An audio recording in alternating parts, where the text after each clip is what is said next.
Okay, next class is one of the important class in Java, inbuilt class in Java. That is a math class in Java. So the math class in Java helps us to perform the basic mathematical operations and all the exponential, logarithmic values, square root, and trigonometric functions. This math class belongs to the java.lang package. The specialty of the lang package is that it is automatically or it is by default imported in a Java program. Right. So here we can see some methods under the math class. So the first one is math.max in Java. So math.max in Java, you can see that this is going to return so we are passing two values. Out of those two values, it will return the greater of the two values. And the return type actually it depends on the arguments. So here you can see that in the example we have a m which is of double type and n is of integer type. So when we system.out.println math.max of m comma n, it will return as 10.0. Okay, so the output is 10.0.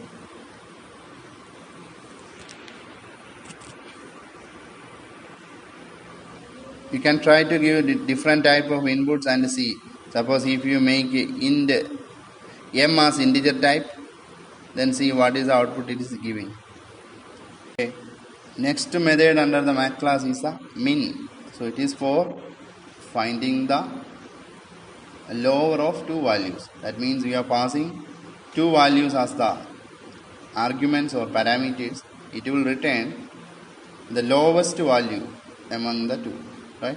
So here you can see that we have a double m is equal to 9.5 in the n is equal to 10. So it is going to return the output of the program will be 9.5. And we have the math.power function. So as you know, we have used this math.power function many times. You see the sample input, you can see. Suppose m is equal to 9.5, n is equal to 10. We are going to find 10 raised to 9.5. Right? Suppose if m is equal to 2 and n is equal to 3, then 3 raised to 2, it will return 9. So it is going to return 9, right? So similarly, so you try to give different type of inputs and different type of data types and see the output it is generating. Next one is math.square root. So this math.square root actually it will give you the square root of a value and it always return a double value. Here you can see that in the sample I am giving n is equal to 9, which is of course of the integer type, but the output it is returning is 3.0 because it returns a double value. So note that math.sqrt function will return a double value. Next one is math.range. So math.range, actually you please read the explanation given there. So it will return the double value that is closest in the value to the argument. So as you can see in the example, double n is equal to 9.5 and a double m is equal to 9.4. If you apply math.range of m was 9.4, so it will return the output as 9. And suppose if it is n is equal to 9.5, it is returning it as 10.0. So in the case of a math.range function, it always return a double value.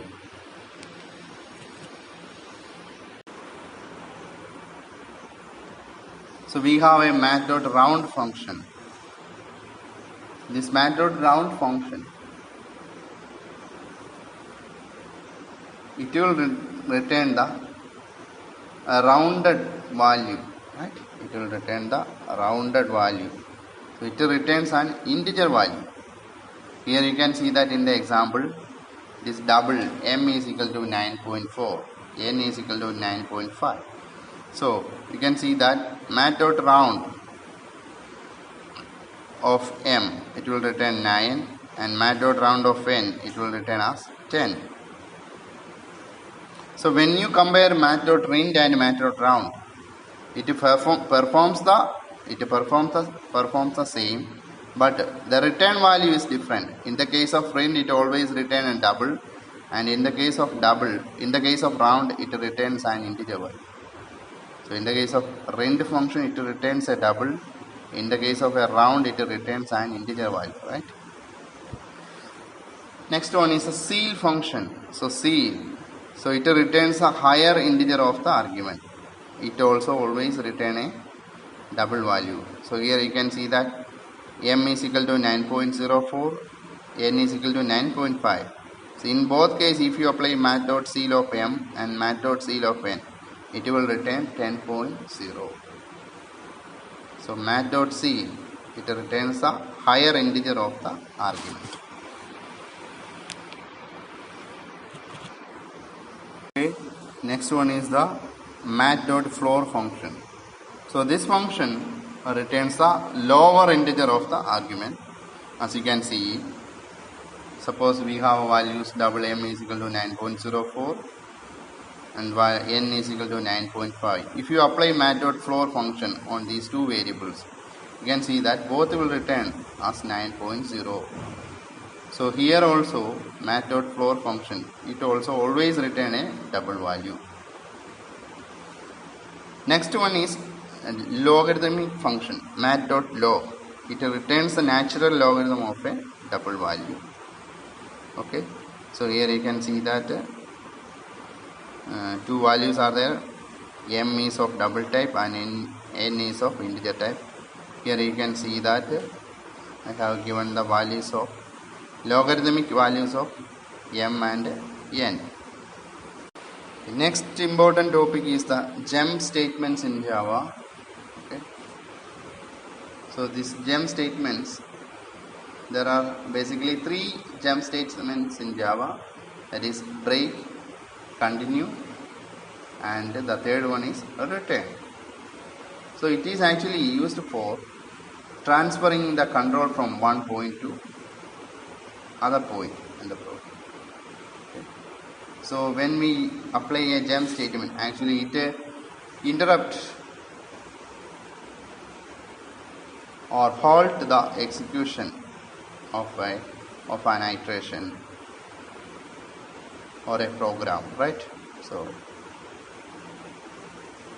let's discuss about the gem statements in Java.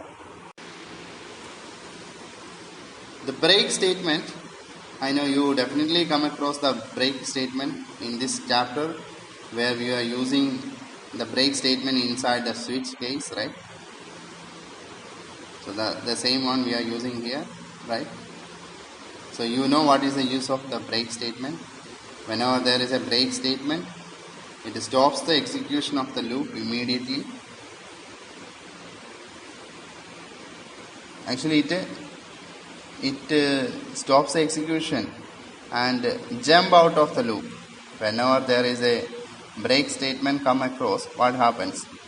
It stops the execution and jumps out of that. Suppose if it is part of a loop, it jumps out of the loop. So please note that the break command only terminates the current loop. Suppose if you have a nested loop and the break statement is inside the inner loop, then it only terminates the inner loop, not the outer loop. Okay, I just want you to just try some examples based on this.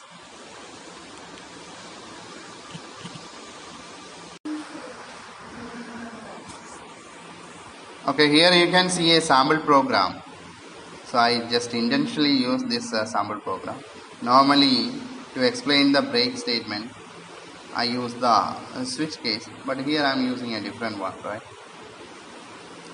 you can predict what will be the output of this program. I just want you to type this program on your computer and see the output you are getting. Or I just want you to just try what will be the output for this program. You can see that if I is equal to 5, we are printing by and a break statement. I hope now you already imagined what will be the output. Now let's see whether your guessed output is right or not. Okay, here is the output for the program. Okay, this will be the output of the program. I is equal to 1, I is equal to 2, I is equal to 3, I is equal to 4, I is equal to 5. And after that you can see that whenever the value of 5 becomes 5, you are printing by, and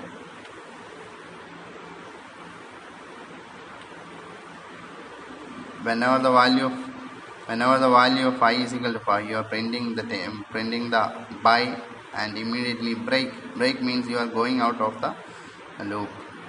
So this jump statements we are using inside the for loop, so it will go out of the for loop. Okay, next one is the continue statement.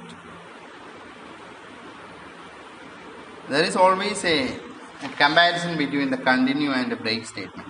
So in the case of continue statement, it skips the remaining part of the loop, and actually the control is not going out of the loop, but it will move, or it will the control is transferred to the next iteration.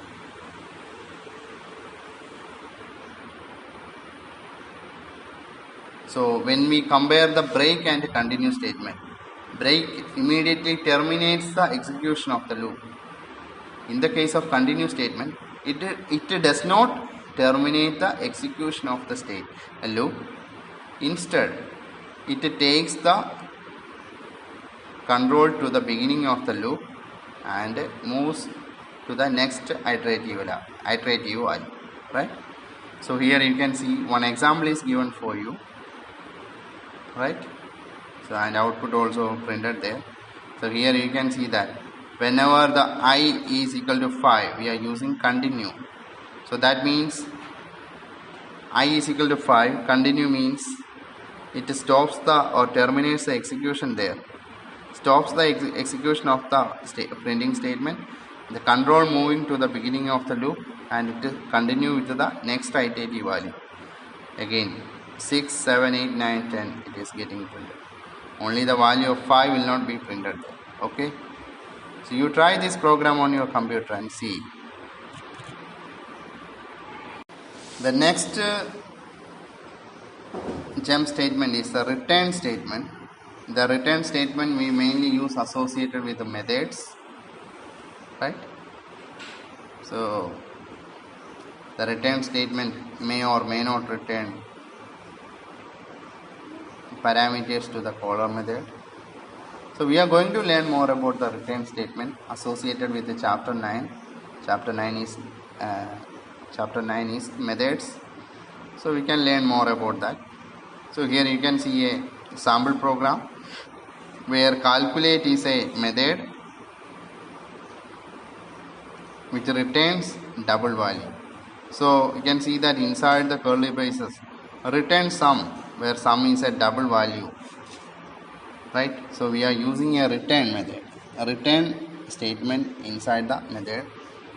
Okay, so here this is an example of a use of the return statement.